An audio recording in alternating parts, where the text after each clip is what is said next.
sharing ataupun berbagi informasi yang akan dibawakan oleh salah satu pembicara yang luar biasa, yaitu dari Ibu Enita. Sebelumnya, saya akan membacakan CV dari beliau yang akan memberikan informasi pada malam hari ini. Beliau adalah, sebentar,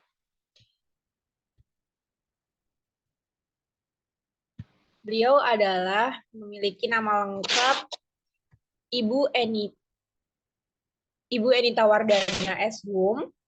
Beliau adalah CGP atau calon guru penggerak angkatan 8. Beliau menjabat sebagai Kepala Sekolah Inspiratif 2022 serta pelatih Yayasan Guru Belajar. Wow, cukup luar biasa jabatan yang beliau sematkan di dalam CV-nya ini. Nah, selanjutnya teman-teman, silahkan, saya manggilnya kok teman-teman ya, para peserta sekalian, silakan mengikuti acara sharing kali ini. Semoga bisa memberikan motivasi ataupun informasi yang bisa digunakan untuk untuk dunia pendidikan selanjutnya. Oke, setelah saya bacakan di CV-nya beliau pembicara kali ini, kita sapa dulu dengan Ibu Enita. Halo Ibu Enita, apakah bisa mendengar suara saya? Halo, selamat malam, Miss Desi. Gimana kabarnya Ibu? Baik, alhamdulillah baik. Alhamdulillah. Suara saya cukup jelas ya, Miss Desi ya, terdengar ya. Saya gimana para audiens? Apakah cukup jelas? Boleh dikasih jempolnya ya, thumbs up kalau kedengaran suara saya cukup jelas. Boleh banget. Kalau mungkin ada Wah, gangguan suara, boleh di komen ataupun di oke. respon. Terima Ya, kasih responnya, Ibu dan Bapak. terima kasih. Gimana Ibu? Kita mulai langsung saja pemaparan materinya hari ini. Saya persilakan kepada Ibu Enita. Oke, makasih Miss Desi. Sebelumnya Bapak Ibu, selamat datang. Terima kasih sudah menyempatkan waktu di tengah kesibukan. Ini akhir minggu begitu ya. Semoga niat baik Bapak Ibu sudah mau hadir untuk belajar sama-sama di sesi diseminasi ini, membawa pemikiran baru, pemikiran yang lebih terbuka, baik Bapak Ibu, Mas Mbak gitu ya yang masih calon guru atau yang sudah jadi orang tua, semoga ilmunya nanti bisa bermanfaat buat kita semua. Perkenalkan lagi, tadi sudah dikenalkan oleh Miss Desi ya, saya Enita, Bapak dan Ibu. Uh, Kali ini ingin berbagi sesi spesifik tentang disiplin positif, jadi ada 2 sesi. Nah, sesi yang pertama ini disiplin positif, lalu sesi yang kedua itu akan berbeda hari ya. Jadi mohon untuk tetap stay di grup sama-sama. Yang sesi kedua lebih ke kelas manajemen. Walaupun spesifik judulnya kelas manajemen, tapi bisa kok dipraktekin di rumah juga gitu ya buat putra-putrinya. Oke, saya mulai. Nanti Bapak Ibu bisa langsung drop pertanyaan. Nanti kalau sudah dipersilahkan untuk bertanya, boleh unmute ya, nanti ada beberapa hal yang kita mau bahas sama-sama dan butuh sekali partisipasi Ibu dan Bapak. Oke, kita mulai. Jadi roadmap kali ini Bapak Ibu, yang pertama tentang persepsi dulu. Jadi kita mau tahu pengetahuan Bapak Ibu gitu ya, atau Mas Mbak, kakak-kakak semua, persepsi atau pemahaman terkait disiplin positif itu seperti apa. Lalu yang kedua ada pengenalan materi. Jadi kita akan bahas sedikit tentang teorinya begitu ya. Lalu berbagi praktik ini terkait apa yang sudah saya lakukan sebagai guru di sekolah tempat saya mengajar, dan juga sudah apa yang saya bagikan kepada Bapak Ibu guru rekan sejawat. Lalu diskusi, ini bisa timbul pertanyaan, semoga banyak pertanyaan malam ini dari Bapak Ibu gitu ya. Biar bisa saling diskusi, dapat jawaban satu sama lain, lalu yang terakhir ada refleksi bersama. Kita masuk ke checkpoint yang pertama di apersepsi. Nah, di apersepsi ini ada 3 pertanyaan besar yang saya minta tolong Ibu dan Bapak, kakak, adik, Mas, Mbak gitu ya, itu coba tuliskan di kolom komentar, di chat ya, di chat box. Apa yang sudah Anda ketahui terkait disiplin positif? Itu mungkin pertanyaan pertama, gitu ya. Boleh dinomorin 1, 2, 3 di chatnya. Pertanyaan kedua, apa yang ingin Anda ketahui? Jadi apa yang sudah diketahui, yang pertama. Lalu apa yang belum, berarti ingin diketahui. Yang ketiga, apa yang ingin Anda klarifikasi. Jadi sudah pernah dengar, tapi masih ada pertanyaan ya. Sudah pernah tahu di sesi yang lain, atau sudah pernah nih dapat diseminasi serupa dari misalnya dinas pendidikan gitu ya, atau rekan sejawat, atau lewat webinar lainnya. Itu sudah pernah dengar disiplin positif, tapi ada hal yang ingin diklarifikasi. Itu boleh dong dibantu di chat ya, Ibu dan Bapak, satu-satu. Jadi kita mulai dari yang apa yang sudah Anda ketahui terkait disiplin positif. Kita tunggu kurang lebih Miss Desi 1 menit kali ya, 1-2 menit ya. Iya, boleh silakan buat para peserta untuk menulis di kolom chat apa yang menjadi diinstruksikan oleh Ibu Enita. Saya tunggu. 3 pertanyaan ya Ibu ya. Apa yang sudah Anda ketahui, apa yang ingin Anda ketahui, serta apa yang ingin Anda klarifikasi. Betul terkait disiplin positif. Oke, saya melihat ada yang pertama. Perlu saya bacakan atau Ibu Enita langsung yang baca? Boleh nanti kita gantian ya Miss Desi ya. Saya baca yang pertama dulu. Biar menginspirasi Bapak Ibu yang lain nih terkait pertanyaannya. Apa yang sudah Anda ketahui? Disiplin positif adalah disiplin yang benar dan tidak kejam. Bagaimana bentuknya ya? Oke, yang ini ditanyakan bentuknya seperti apa? Lalu, apakah dapat diaplikasikan di sekolah negeri maupun swasta? Oke, terima kasih pertanyaan yang pertama. Dari peserta kita, boleh ya. Bapak Ibu juga punya pertanyaan serupa.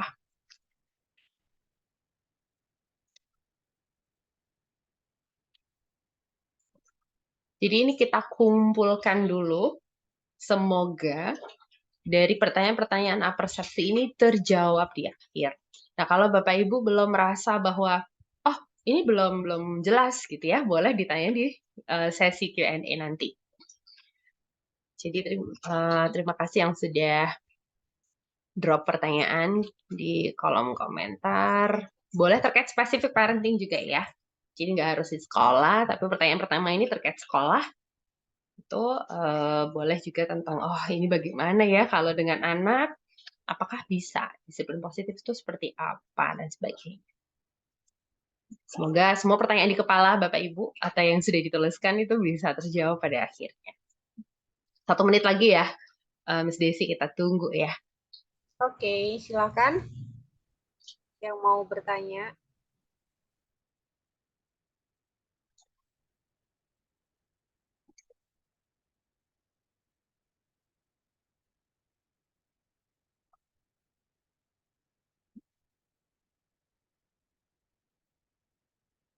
Selamat datang ya buat yang baru bergabung. Bapak Ibu, selamat malam. Sekarang kita masih di perjalanan pertama ya. Di slide pertama atau checkpoint yang pertama dari roadmap kita malam ini. Yang pertama tentang apersepsi ya. Ada 3 pertanyaan seperti yang Bapak Ibu bisa saksikan di layar. Saya minta bantuan Ibu dan Bapak kakak adik untuk bisa menanyakan, memberikan pertanyaan terkait topik kita di sesi pertama, yaitu disiplin positif.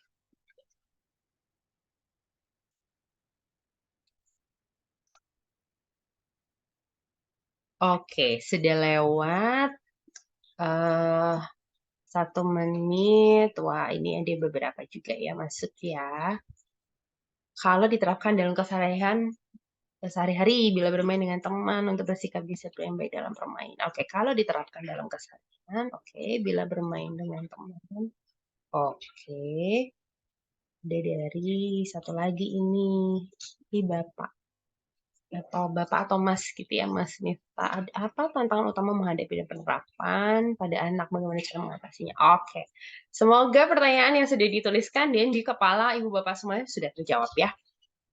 Di akhir nanti. Kita lanjut ke checkpoint selanjutnya. Oke, saya mau tadi udah bertanya. Bapak Ibu mau dong saya dibantu unmute, boleh 1-2 orang bercerita pengalaman terkait cara orang dewasa mendisiplinkan kita dulu. Dulu waktu kita kecil, gimana sih cara ibu, bapak, guru kita, misalnya guru ngaji atau om, tante, kakek, nenek, mendisiplinkan kita? Masih ingat nggak sih memori-memori itu waktu kita kecil? Boleh raise hand mungkin ya, angkat tangan. Nanti saya, eh, saya persilahkan untuk bercerita, sharing-sharing boleh. Boleh, Oke, Bapak Ibu, ada yang mau bercerita nih, sesi curhat, mumpung ada di kesempatan. Ayo. satu orang setidaknya ya bisa memantik cerita, mengembalikan masa lalu, flashback begitu. Cara orang tua kita mendisiplinkan kita bagaimana ya? Oke, ada Bapak atau Mas Wahyu Rimdani, ini bener loh ya, cowok kan ya? Boleh unmute silakan. Oh, Sorry sebelumnya. cewek ya? Iya. Oke, silakan silakan, panggilnya siapa nih? Mbak Wahyu? Panggilnya Ayu aja Oh, atau Ayu. Wahyu. Oke, oke. Silakan silakan Mbak Ayu. Iya. Kalau menurut pengalaman saya pribadi ya, kalau dari segi parenting yang kayak di rumah kayak gitu dalam mendisiplinkan itu kayak seperti kita harus on time kayak tidur siang, terus saat kita misalnya punya jadwal itu kayak seperti dari pagi kita harus berangkat sekolah. Habis itu nanti siangan ada les simpoa, terus agak sorean les piano, terus agak malam kayak kita harus ikut kayak ngaji gitu. Ya. Jadi kayak kita itu kegiatan dalam sehari-hari itu terstruktur gitu loh. Jadi kayak distruktur sama orang tua gitu. Itu kalau Oke. dari pengalaman saya pribadi. Kalau di sekolahan mungkin Mhm. disiplin tuh kayak kita jam masuk sekolah, yang setahu saya ya, Ya. kayak jam masuk sekolah itu harus on time, harus jam segini sampai jam segini, terus kita apa yang harus kita bawa ketika kayak ada PR atau enggak, kayak gitu-gitu. Mhm. Terus apalagi ya, kayak disiplin-disiplin seragam atau apapun kayak gitu sih. Kayak Oke. emang yang udah tertulis gitu loh. Mhm. Hampir hampir mirip-mirip sih sama kayak parenting di Mhm. rumah saya. Maksudnya di ketika yang saya jalanin. Jadi kayak Oke. ketika aktivitas dari bangun tidur sampai tidur lagi itu terstruktur. Jadi apapun itu sih Mhm. Mhm. mungkin bisa bantu gitu Oke. sih. Jadi Mbak Ayu terima kasih udah sharing dari zaman dulu kecil gitu ya, bahwa disiplin ini adalah bentuk bagaimana kita ini teratur begitu ya dari sisi timeline begitu. Dan sekarang ternyata sudah juga jadi orang tua begitu ya, dan melakukan hal yang sama. Mau nanya lagi ke Mbak Ayu lebih detail. Kalau kalau ada yang tidak sesuai dengan jadwal yang sudah terjadwal nih, dulu waktu Mbak Ayu kecil, apa yang dilakukan orang tua atau sekolah? Masih ingat Eh, nggak? Pasti kalau misalnya aku tidak tidak menjalankan sesuai jadwal, pasti dapatnya punishment. Oke, oke. Kalau Dapat misalnya oke. aku hari itu bagus, jadwalnya terstruktur, pasti dapat reward kayak gitu. Jadi ada reward and punishment gitu sih. Mm-mm. Oke, oke, seru ya. Terus kalau di sekarang di keluarga Mbak Ayu gimana dong? Apa yang diterapkan? Em, Kebetulan keluarga saya masih kayak keluarga kecil sih, belum Ya. belum ada baby, belum ada anak juga. Aku mungkin nanti ini masih bayangan aja, itu mungkin nanti bisa diterapin sih kayak parenting beberapa yang emang pernah yang baik-baiknya kayak ada reward and punishment gitu-gitu sih. Cuma kalau terstruktur juga itu kayaknya juga boleh, cuma terlalu apa ya bahasanya? Kayak anak kecil kok kegiatannya udah banyak kayak gitu sih. Padat, terlalu padat begitu ya. Iya, iya, iya. Kayak Oke, oke, oke. Terima kasih banyak Mbak Ayu ceritanya. gitu. Eh, jadi senang sekali sebetulnya dengan ada partisipan yang bersiap-siap untuk jadi orang tua. Jadi sudah punya keluarga kecil, tetapi bersiap-siap gitu ya dengan memperbanyak ilmu parentingnya. Oke, sangat bangga. Terima kasih Mbak Ayu. Jadi kalau Bapak Ibu atau peserta lainnya gitu ya masih ingat cara kita didisiplinkan bagaimana dengan orang tua gitu ya, tidak bermaksud membandingkan sebetulnya, tidak bermaksud membandingkan karena kita pahami bahwa orang tua kita memiliki akses pengetahuan yang terbatas juga pada waktu itu. Nah, kalau kita nih generasi milenial gitu ya, yang atau Gen Z atau Alpha yang wah development terhadap atau perkembangan terhadap teknologi cukup pesat begitu ya. Kita punya privilege, jadi harusnya kita bisa banyak dapat informasi lebih dari generasi sebelum kita. Kalau kita ingat-ingat kembali, tentunya lekat dengan tadi hukuman, lalu sogokan gitu ya, reward and punishment. Ada hukuman, ada sogokan. Kalau kita sudah rajin nanti dibelikan apa begitu ya. Misalnya nanti kalau kamu selesai bantuin mama masak, nanti mama kasih 2.000 misalnya. Atau ketika kamu nanti sudah selesai bantuin papa bersihin mobil, cuci mobil, nanti papa beliin es krim misalnya. Itu bentuk-bentuk reward, gitu ya, bentuk sogokan gitu. Kalau yang bentuk punishment, wah kita pasti sering ya ada di sekolah, ada juga kita alami di rumah. Lanjut ya, terima kasih yang sudah sharing, yang sudah ada di kepala, mulai ingat-ingat lagi seperti apa bentuk disiplin kita didisiplinkan dulu satu kecil. Kita masuk ke next. Jadi, Bapak Ibu, ada 5 posisi kontrol gitu ya, 5 positions of control. Jadi yang biasa dilakukan oleh guru atau orang dewasa dalam rangka mendisiplinkan. Coba kita ingat lagi, itu nggak tahu kita pelakunya, gitu ya, atau Bapak Ibu guru kita dulu, atau kita sebagai guru sekarang, ketika kita jadi orang dewasa, kita ketika mau mendisiplinkan orang lain, gitu ya, itu kita pakai salah satu atau salah dua atau salah semua, enggak.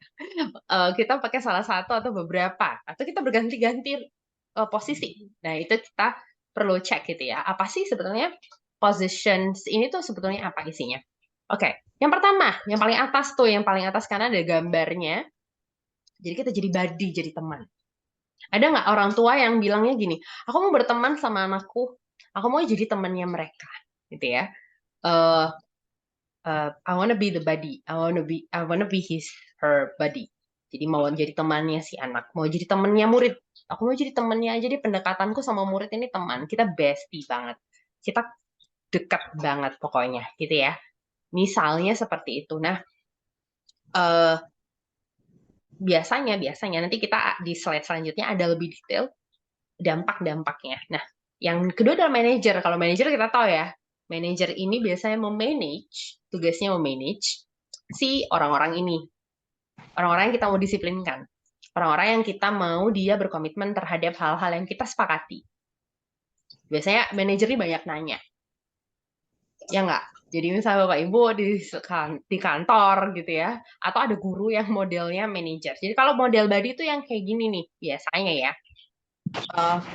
Misalnya saya nggak bisa menyelesaikan tugas, karena saya agak males misalnya. Nah, itu guru saya yang buddy, yang teman, yang merasa teman saya akan bilang gini, Enita tolong dong bantu Bapak. Atau Enita tolong dong bantu Ibu. Kalau nanti Enita nggak kerjain, nanti Ibu dimarahin loh sama kepala sekolah. Yang kayak begitu tuh. Please bantu dong, bantu Miss atau bantu Mister. Biar kalian tolong tenang, bantu please help gitu ya.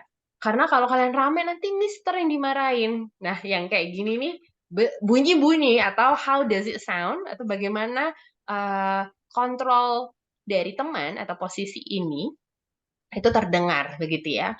Jadi caranya begitu. Kamu kan temannya Bapak, kan kamu kan kita udah kenal, kita kan dekat dan sebagainya. It sounds like that. Nah, posisi manajer tuh selalu bertanya. Jadi contohnya, misalnya tadi Enita, contohnya yang tidak bisa menyelesaikan tugas dengan baik, atau Enita tuh rame di kelas, atau pokoknya Enita nih troublemaker gitu ya. Terus manajernya akan tanya, Enita sudah selesai belum? Gitu. Belum. Kenapa? Kenapa Enita belum selesai?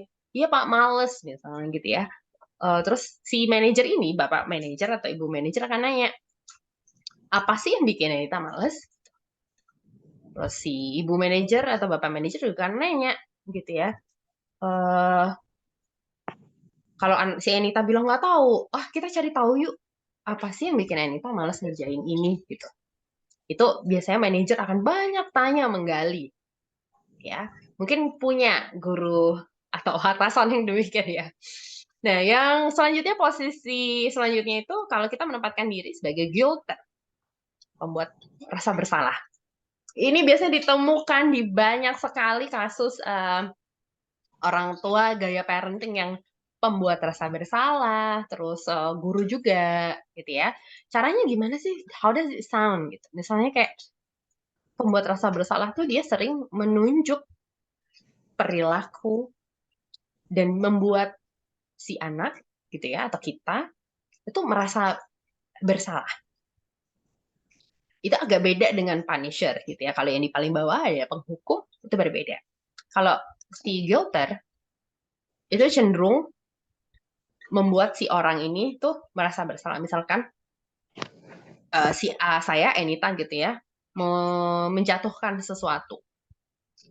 Lalu cara menegur Enitanya nih si posisi of control ini mau guru mau siapapun gitu ya orang tuanya misalnya akan datang ke Enita bilang gini, tuh kan gitu ya ada kata-kata si gitu atau kan gitu paling paling paling short itu paling pendek tuh katanya kan gitu biasanya kan mama bilang apa gitu tuh kan gitu nggak dengerin mama sih dan sebagainya. Terkadang teachersnya I told you gitu biasanya ya tuh kan Miss bilang apa tuh kan ini ada tuhannya yang sebetulnya tujuannya maunya ngajak anak tuh dia sadar bahwa dia salah gitu tetapi a guilter ini terdengar seperti itu nanti kita belajar efeknya apa sih ke anak gitu ya di setiap posisi. Lalu yang monitoring. Nah, saya sering nemuin Bapak Ibu guru yang monitoring, guru-guru saya dulu. Monitoring tuh kayak gini, loh, misalnya ya, Enita melakukan kesalahan. Enita, ini tuh harusnya nulisnya tuh nggak sekian halaman, harusnya 2 halaman, kok ini cuma 1 halaman, gitu ya. Nanti kalau Enita sampai 2 halaman, harus bisa 2 halaman, karena Enita tuh bisa 2 halaman, harus 2 halaman, gitu ya. Atau Enita kerjain 5 nomor, terus kalau misalnya Enita nggak bisa ngerjain 5 nomor, dia bilang, Enita harus kerjain 5 nomor, ini kenapa masih 2? That's monitoring gitu ya. Lalu yang terakhir penghukum. Nah kalau penghukum itu langsung memberikan hukuman biasanya. Contoh, misalnya Enita memecahkan sesuatu. Kamu udah mecahin 1 gelas hari ini, Enita.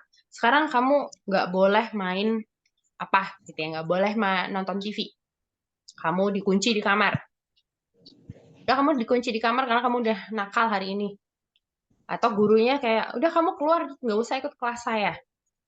Hal-hal yang seperti ini langsung nih kita bisa lihat punisher gitu ya. Nah, manakah yang sering digunakan Bapak Ibu? Boleh dong dikasih, ditulis di chat gitu ya. Mau jadi orang tua, om, tante, kalau jadi om, tante, orang tua, guru, biasanya pakai posisi yang mana? Saya mau tahu dong. Tolong tulis di chat 1, 2, 3, 4, 5. 5 berarti punisher, 4 monitor, guilter, nomor 3, nomor 2 manager, nomor 1 body. Silahkan.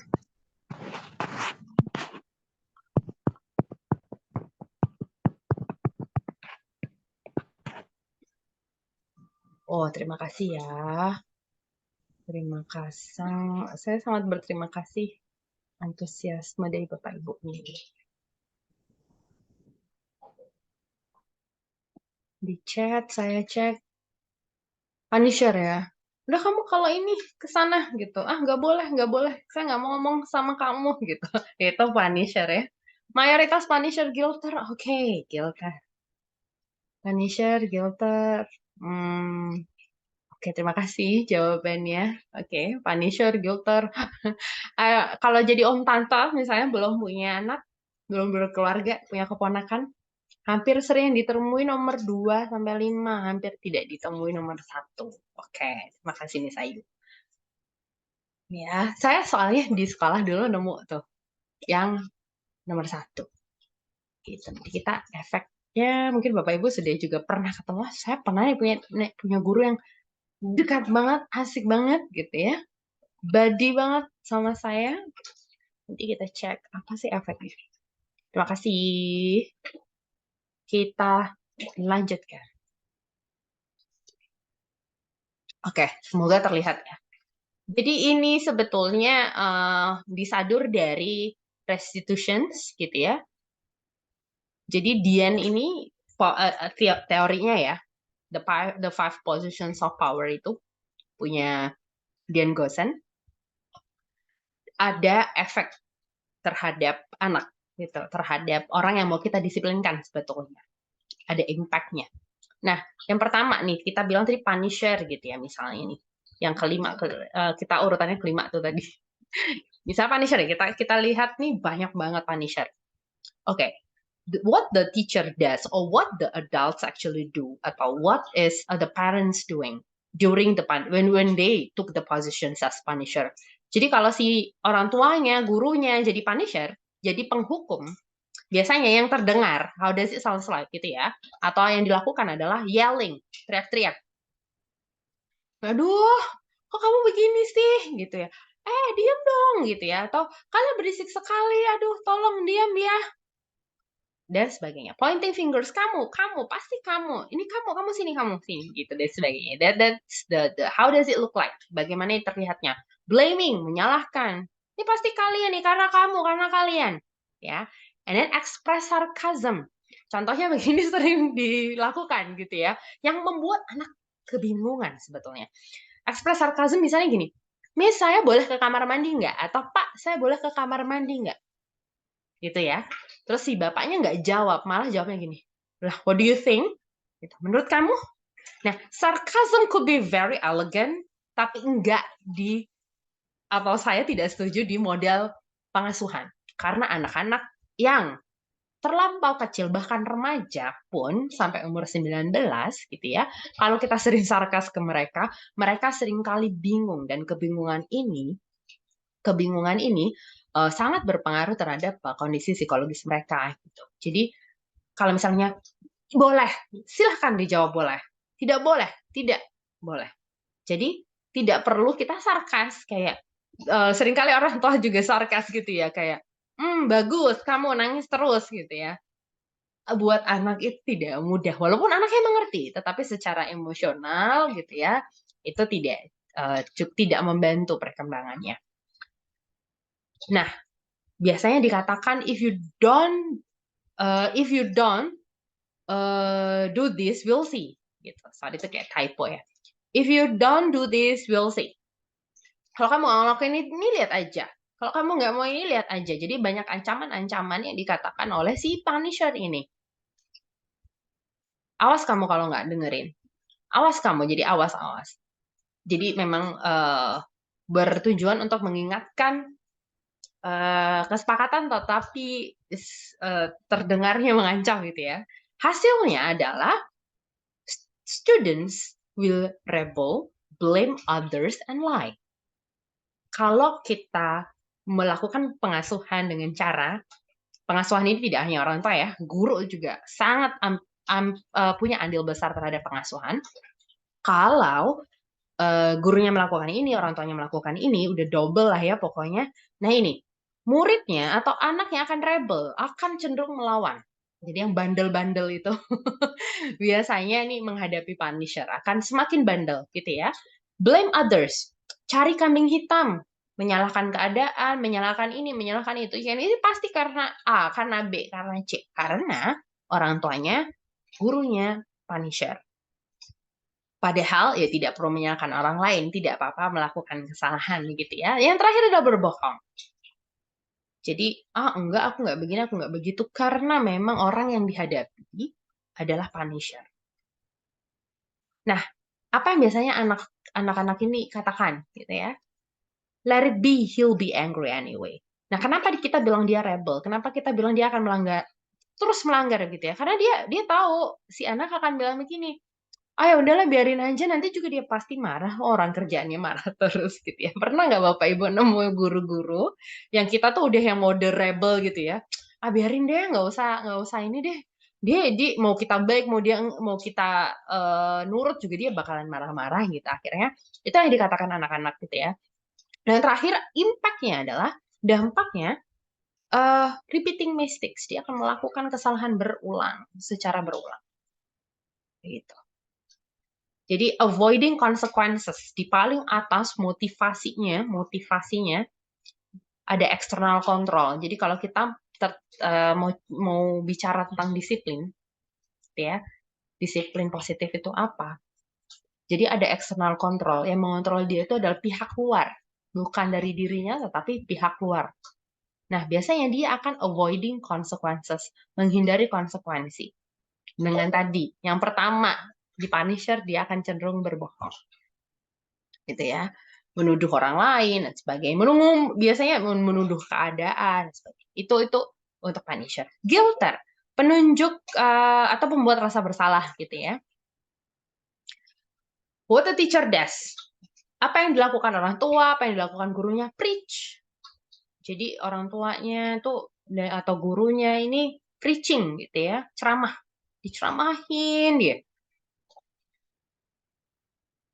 Nah, caranya gimana biasanya?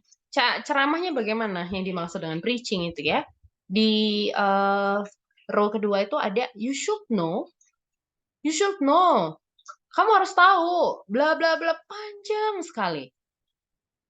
I've told you many times, this is so tiring, I'm so stressed out gitu. Ini jadi refleksi saya juga tuh ketika saya jadi parents gitu ya. Apakah saya guilter ya? Apakah saya preaching terlalu panjang gitu? Jadi kayak kan mama sudah bilang bla bla bla bla, harusnya kamu tahu dong. Harusnya ini capek berulang-ulang begini-begini. Jadi panjang sekali preachernya. This is the guilter. Lalu hasilnya adalah students atau bahkan anak gitu ya will hide their mistakes. Jadi memang disembunyikan, mirip-mirip ya sama si Punisher. Deny, tidak mengakui dan berbohong juga. Nah, guilter, si anaknya, dampaknya akan bilang, I'm so sorry, I'm sorry, I'm sorry, dan terus minta maaf. Karena dia terus diceramahin gitu ya, ditunjuk-tunjuk kesalahannya sampai dia bilang I'm sorry. Impact-nya adalah dia punya low self-esteem. Anak punya kecenderungan untuk memiliki kepercayaan diri yang rendah. Oke, expecting action from others atau ada external control gitu ya. Kita geser ke body dan monitor. Di body ya, what the teacher does make excuses for students. Jadi dimaafin terus muridnya, dimaklumin terus muridnya atau anaknya. Jadi dia pengen jadi teman, jadinya dimaklumi begitu ya, make excuses. Nah, what teacher says or what actually the adult says, dia bilangnya come on, do it for me. Ayolah, bantu papa, tolong bikin ini, tolong bantu dan sebagainya. Gitu ya, body. Hasilnya adalah anak-anak akan dependent, anak-anak akan bergantung sama kita. Ayolah bantu mama gitu ya. Mau kan bantu mama kan gitu. Dengan model-model yang cara-cara penyampaian yang seperti ini begitu.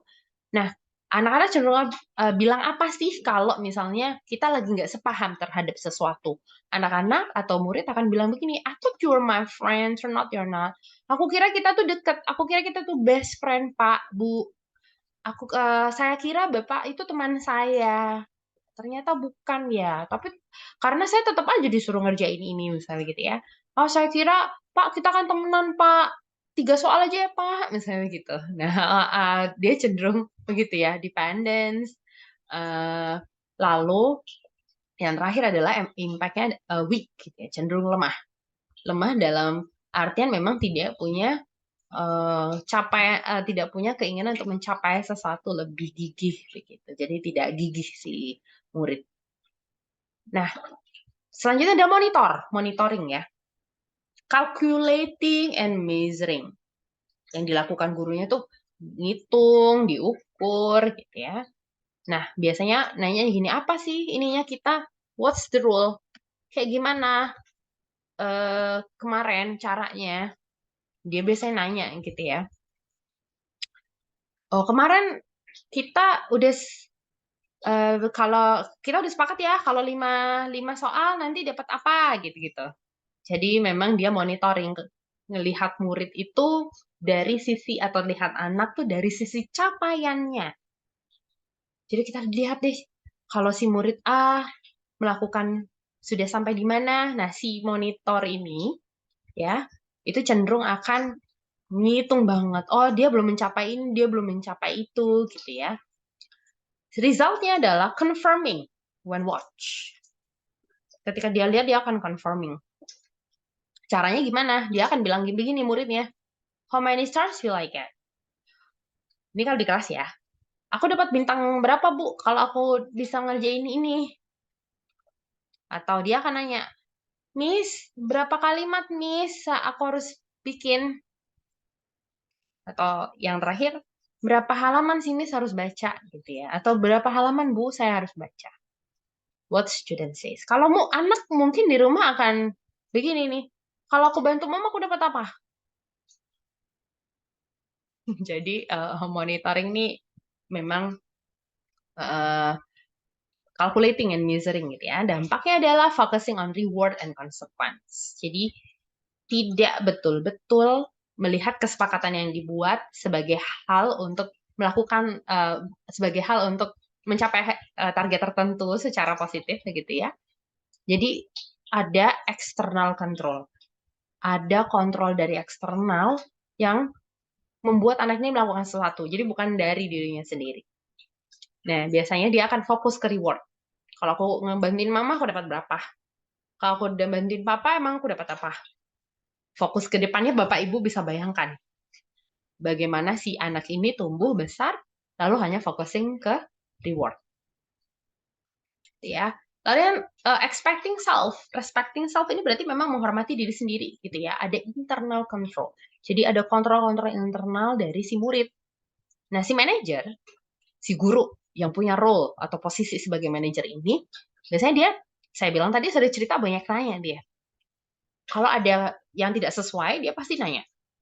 Apa sih yang kita sepakati? Apa sih yang kita yakini? Gitu.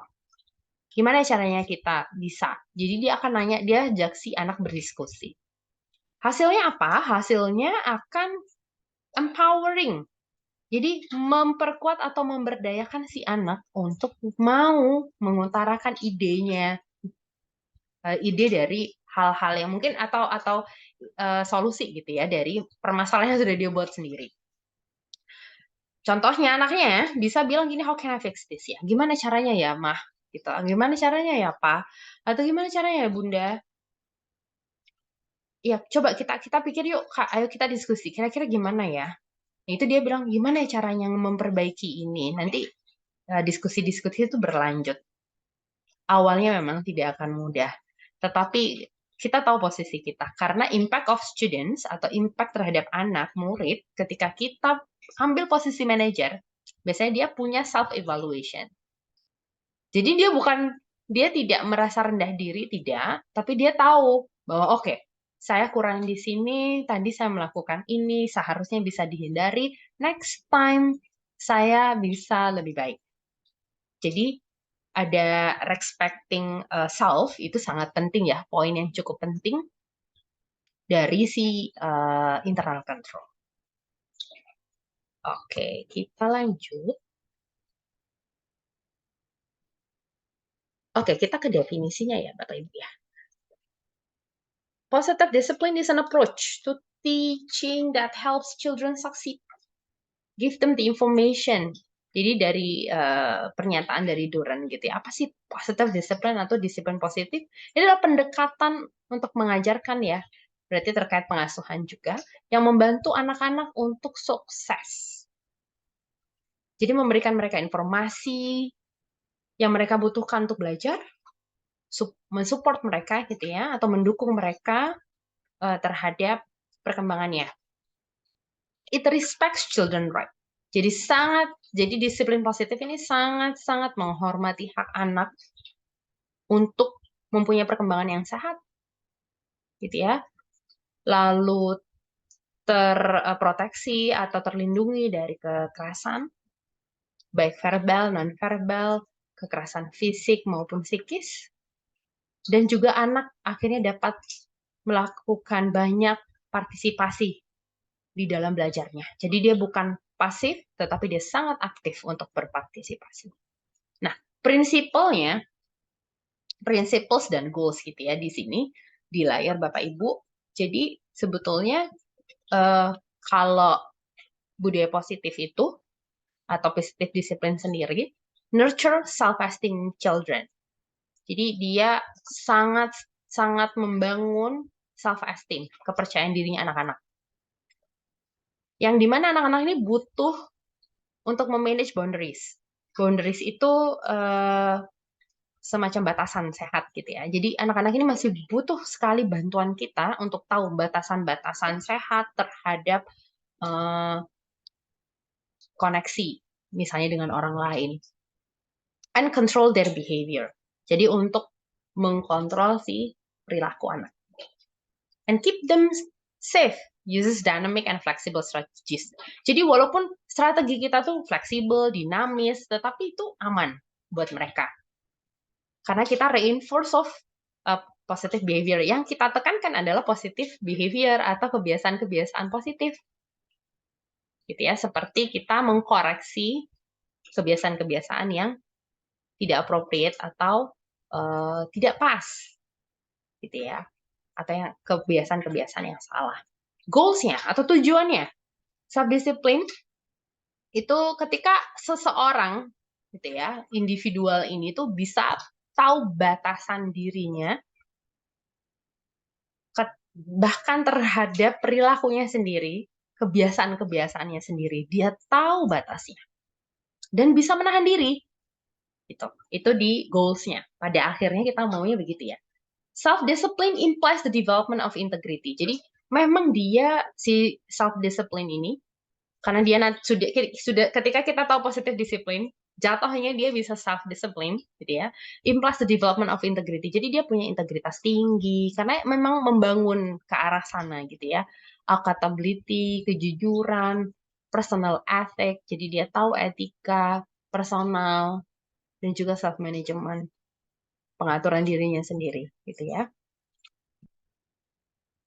Oke, nah ini karakternya Bapak Ibu. Sebenarnya karakternya positive discipline itu seperti apa sih? Mana yang iya, mana yang bukan, ya.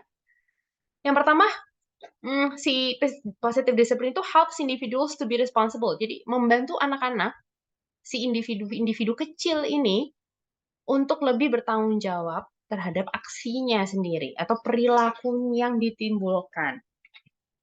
And to help them understand that there are consequences of every actions. Membantu mereka memahami bahwa ada konsekuensi dari setiap aksi. Jadi mereka pada akhirnya bisa lebih berhati-hati. Lalu yang kedua, builds desirable behavior patterns for life. Jadi memang membangun perilaku-perilaku yang dibutuhkan untuk hidup. Atau desired itu yang diinginkan, yang dibutuhkan untuk kehidupan mereka. Jadi memang luhur sekali tujuannya, begitu ya. Karena ini untuk masa depan si anak. Ada perilaku-perilaku positif yang berguna untuk masa depannya. Develop good citizens, pastinya. Tujuan pendidikan, tujuan pengasuhan, kita mau anak kita mau murid kita, itu siap jadi masyarakat yang baik. Jadi anggota masyarakat yang bermanfaat dan sebagainya. Seek long-term positive behavior changes instead of short-term fixes, thus takes time. Ini penting Bapak Ibu, perlu banget kita highlight ya. Kita benar-benar harus tandai bahwa seek long-term positive behavior. Yang kita cari dari disiplin positif itu adalah efek jangka panjang dari perilaku-perilaku positif. Jadi bukan yang jangka pendek. Bukan hanya membetulkan di momen itu saja, bukan hanya kita stop hal-hal negatif di momen itu saja, di tempat itu saja. Maka dari itu sangat-sangat lama efeknya. Seringkali tuh kita bandingkan ya lebih cepat kita reward and punishment pastinya. Sogokan, hukuman lebih cepat efeknya, tetapi tidak long term. Misal begini, entitas anak yang tadi ya, badung ya, nakal. Dengan berbagai label lah. Nah, entitas itu sering dihukum nih. sama Miss Desi misalnya. Miss Desi kalau Enita nakal sedikit, udah Enita kamu keluar kelas. Udah Enita kamu kunci pintu, dikunci di kamar misalnya. Ini misalnya Miss Desi adalah mama saya gitu ya. Saya auto jadi anak baik, auto jadi anak nurut tiba-tiba gitu ya di momen itu karena saya takut terhadap Miss Desi. Tetapi kalau Miss Desi sudah tidak ada positive behavior saya tuh juga pergi bersama Miss Desi. Karena berdasarkan ketakutan tadi. Bukan ada dari internal saya sendiri. Jadi motivasi internalnya tidak ada. Itu yang membuat anak-anak sering kok kalau sama si bapak A nurut gitu ya. Itu antara takut atau memang punya position of power-nya itu ternyata body, kita tahu. Perlu kita cari tahu lebih detail dengan berdiskusi sama anak-anak. Karena kita maunya, walaupun tadi sudah ganti guru, ya misalnya Bapak Ibu di kelasnya, ganti guru, mau gurunya A, mau gurunya Miss Enita, mau gurunya Miss Desi, kita mau anak-anak itu punya disiplin yang sama. Bukan hanya karena Miss Enita masuk terus mereka takut. Akhirnya mereka diem. Tapi nanti kalau udah ganti guru, rame lagi gitu ya. Biasanya kita alami di kelas-kelas dan itu juga saya alami Bapak dan Ibu. Lalu yang selanjutnya tentang ini ya, require konsistensi. Ini juga berat. Jadi tantangan yang cukup berat buat guru, buat orang tua, requires konsistensi. Jadi konsisten, sepakat. Nah ini buat keluarga-keluarga baru atau bapak ibu yang sudah memiliki putra dan putri, perlu perjanjian yang kuat dengan pasangan begitu ya. Requires konsistensi. Sama dengan di sekolah, bapak ibu harus sepakat satu jenjang, misalnya mengajar SD kelas 6, semua guru kelas 6 termasuk guru kelasnya, atau di SMP, guru mapel lain perlu konsisten untuk menerapkan hal yang sama. Karena ada satu dua yang tidak sinkron, itu bisa membingungkan anak sebetulnya. Perceive mistake as a learning opportunity. Jadi biasanya karakter positif disiplin itu kalau dia bikin kesalahan dia nggak takut. Karena dia tahu bahwa oh saya belajar dari kesalahan ini. Bukan repeating ya. Kalau repeating kan kesalahan yang sama diulang-ulang. Tetapi perceiving mistake as a learning opportunity, dia punya masalah A, oh nggak apa-apa, it's okay gitu ya. Bahwa oh I need to learn from this. Oh berarti next time saya nggak boleh begitu. Itu namanya punya perseverance atau punya pemahaman bahwa atau dia menangkap bahwa sebetulnya melakukan kesalahan adalah sebuah kesempatan untuk belajar. Next, highlight fairness and consider cultural diversity, individual differences, and the unique circumstances of each situation. Jadi memang kita, kalau kita di kelas, ya, positive discipline itu betul-betul mengangkat kesetaraan sih, Bapak Ibu. Jadi adil gitu ya. Considers cultural diversity. Kebetulan kalau misalnya kita punya murid yang cukup diverse kelasnya, berbagai suku, agama gitu, akan lebih terlihat fair, adil, dan mengangkat malah keperbedaan itu. Walaupun itu terlihatnya konsekuensinya sama berlaku buat semua, tetapi yang perlu di-highlight sama anak-anak adalah cultural diversity tadi itu malah terangkat perbedaan, mereka memahami perbedaan-perbedaan. Individuals differences, perbedaan dari per individu itu mereka tangkap sekali bahwa kelasnya sangat inklusif, berbagai karakter ada gitu ya, di anak-anak kenal karakter temannya, pembiasaan yang harus dilakukan karena si bapak ibu guru itu juga melihat bahwa oh iya, kalau kita konsisten, kalau kita lakukan bersama-sama, itu akan begini. Nah, itu karakternya positive discipline ya. Lalu, acknowledge appropriate behavior and emotion. Jadi memang kita tangkap begitu ya. Kita apresiasi sebetulnya appropriate behavior and emotion. Jadi emosi yang appropriate, yang pas. Jadi emosinya bukan selalu positif ya. Misalnya gini, emosi kan banyak ya jenisnya. Bukan hanya yang ketika dia happy aja kita acknowledge. Bukan hanya ketika dia lagi senang saja kita apresiasi, bukan. Tapi kita apresiasi atau kita ketahui, kita iakan, kita afirmasi appropriate behavior. Dan appropriate emotion. Kalau memang dia sedih, ya sedih. Kalau memang dia sedang marah, kita acknowledge. Jadi positive discipline itu memang appropriate emotion. Kita bilangnya appropriate ya. Yang nggak appropriate berarti harusnya dia sedih tuh, tapi dia tawa. Nah, ini ada apa? Yang begitu. Dan focuses on the solutions. Jadi sangat fokus terhadap solusi. Ya, ini karakternya. Nah, kalau tadi ada Mbak Ayu ya yang sudah sharing tentang punishment, lalu ada reward dan sebagainya. Kita cek nih perbedaannya, hukuman sama konsekuensi itu apa sih? Gitu ya. Apa bedanya? Ini tricky ya, Ibu Bapak ya. Nanti kita diskusi kalau ada pertanyaan boleh. Punishment, hurt must take place. Harus menyebabkan rasa sakit. Jadi sakitnya harus fisik ya. Sakitnya tuh psikis juga bisa nih. Punishment. Consequences. Response to action. Jadi aksinya apa? Lalu kita meresponnya bagaimana? Kalau punishment, pokoknya harus satu biasanya efek jerak. Gimana caranya dia jerak, muterin lapangan. Misalnya lari, push up, dan sebagainya.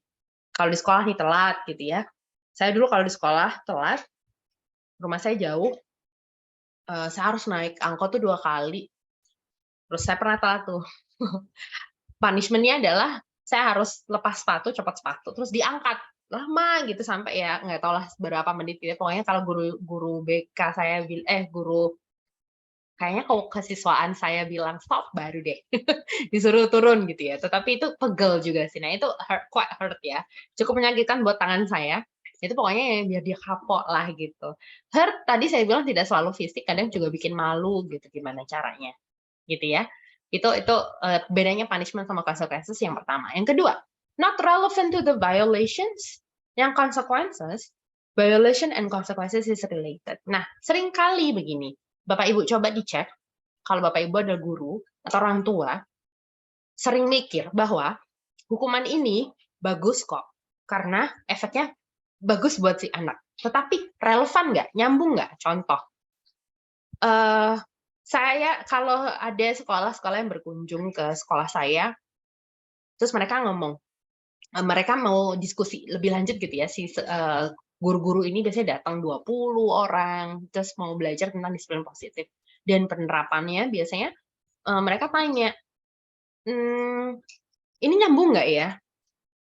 Misalnya saya, anak-anaknya ini melakukan kesalahan, terus saya suruh nulis 200 kata dengan teks yang bunyinya, saya tidak akan melakukan lagi selama 200 sampai 200 baris misalnya, atau sampai 2 lembar, atau sampai nggak tahu lah berapa gitu ya. Itu relevan nggak dengan violation-nya? Nah, dia datang terlambat atau dia tidak mengerjakan PR. Nah, atau yang begini tuh sering tuh, kalau telat atau dia melakukan pelanggaran, hafalan kitab suci. Not relevant to the violations. Tidak relevan. Apakah itu baik? Dampaknya buat anak? Kita belum bisa pastikan. Karena kita maunya, dia cinta kan? Muridnya cinta sama kitab sucinya kan? Gitu ya. Dia pengen belajar terkait kitab sucinya, dia cinta sama kitab sucinya. Tetapi ketika kitab suci ini dipakai untuk menghukum, konteksnya menghukum, bukan challenge ya, bukan saya challenge kamu deh yuk hafalin gitu ya. Itu berbeda pasti rasanya. Karena kita ngomongnya si rasa dari anak. Nah, include, jadi tidak relevan itu seringkali jadi catatan. Konsekuensi selalunya relevan. Contohnya apa ya?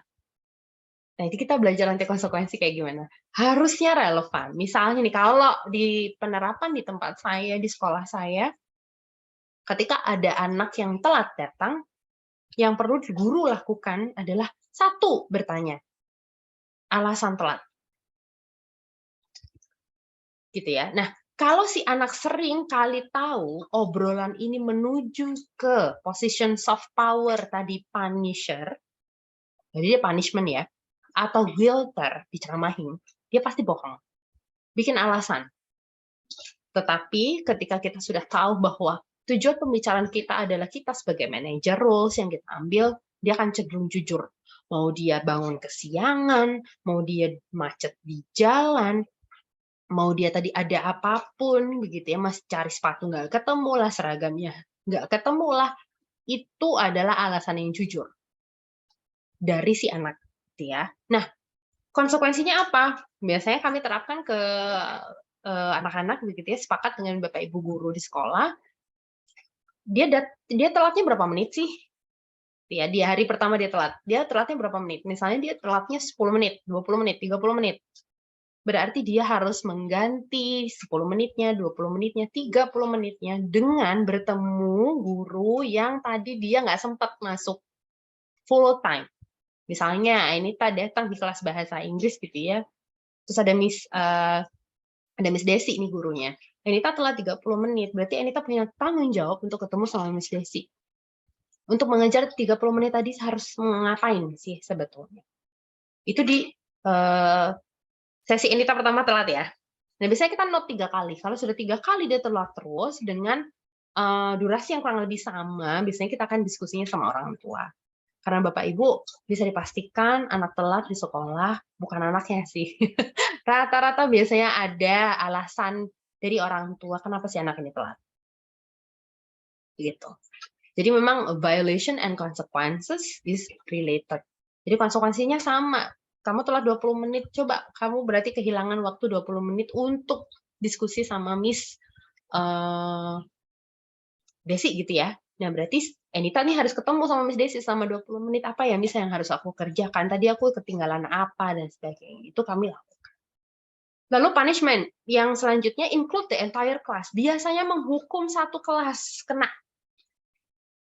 Gitu ya. Nah, sedangkan konsekuensi itu individual treatment. Atau Bapak Ibu pernah nggak sih punya pengalaman di keluarga gitu ya? Satu kakak dimarahin, adik juga ikut dimarahin. Gitu ya. Atau didiemin, semuanya didiemin di satu rumah tuh kayak didiemin sama si bapak atau si ibu. Ada nggak yang pola pengasuhannya demikian gitu ya? Silent treatment sekarang lebih terkenalnya ya. Jadi kita didiamkan. Tapi yang salah satu tuh serumah juga didiemin. Atau tadi satu aja yang salah sekelas. Misalnya dulu tuh saya seringnya di kelas yang pendidikan tinggi tuh. Ada satu teman saya telat, dosen saya nggak mau masuk kelas. Yang kena dampak kita semua, yang minta maaf sekelas. Itu berarti bentuk hukuman, bentuk punishment. Sedangkan consequences adalah individual treatment. Kalau memang yang salah Anita, ya Anita aja. Ya, adiknya Anita, kakaknya Anita nggak perlu juga kena marah. Biasanya kan kena marah juga ya kayak, tuh lihat kakak kamu, jadi begini, jadi ikut diomelin gitu. Nah, konsekuensi biasanya memang harus individual treatment. Karena apa? Kita mau lindungi juga identitas si anak. Dalam artian, tidak memarahinya di depan kakak adiknya. Tidak memarahi dia di depan teman-temannya. Kita panggil, kita ngobrol, apa sih sebetulnya masalah dari si anak gitu ya, dengan mengambil posisi manajer yang sangat disarankan. Karena efeknya atau impact terhadap si anak itu positif. Oke, yang terakhir, punishment. Generic decision irrespective of the severeness of actions of violence. Jadi generic decisions. Keputusannya itu sangat umum. Berlaku buat semua gitu ya. Nah, consequences beda. Kontekstual. Proportional according to the violation. Sangat kontekstual, sangat proporsional. Misalnya Anita telat, itu akan beda dengan alasannya Miss Desi telat gitu ya, atau Bapak Ibu yang lain telat gitu, akan berbeda dari violation-nya gitu. Nah, itu yang ada di punishment dan konsekuensi. Ini bedanya ya. Biar kita semua lebih oh ya, paham deh. Bedanya ini tuh hukuman, yang ini konsekuensi. Selanjutnya. Nah, ini cara-cara untuk implement gitu ya. Caranya kita mengimplementasikannya. Jadi lagi-lagi Bapak Ibu, disiplin itu sangat banyak menghabiskan waktu kita, take times gitu ya. Process of discipline at our school includes actions of. Jadi kalau di sekolah saya diimplementasi, ini contoh-contoh yang dilakukan gitu ya. Itu kira-kira gini, showing students what they have done wrong. Jadi kita iniin sih, tunjukin begitu ya. Kita tunjukin salahnya dia di mana. Kita tunjukkan. Give them ownership of the problem. Jadi kita tahu, kita bantu dia untuk memahami bahwa ini tuh masalah yang sudah kamu buat, gitu ya. Ini kesalahannya. Helping them to find a ways of solving problems. Kita bantu mereka untuk juga melalui diskusi untuk cari solusinya. Leaving their dignity intact. Jadi terus menetapkan kehormatan si anak, tadi hak-hak anaknya masih di sana. Jadi tidak dipermalukan. Nah, discipline involves real-world consequences, interventions, or the combinations of the two. Jadi bisa kombinasi dari konsekuensi dan intervensi, gitu ya. Atau intervensi saja, karena memang tidak terlalu severe, tidak ada konsekuensi yang sebelumnya sudah disepakati. The appropriate consequences discussed and agreed by all parties.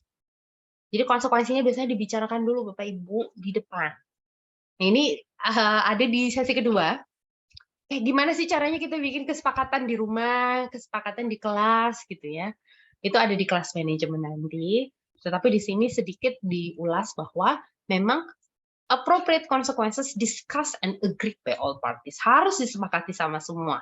Ketika ibu dan bapak mau bikin kesepakatan di rumah, itu juga harus bukan hanya kesepakatan kita bikin sendiri ya, tapi kita diskusikan sama orang di rumah.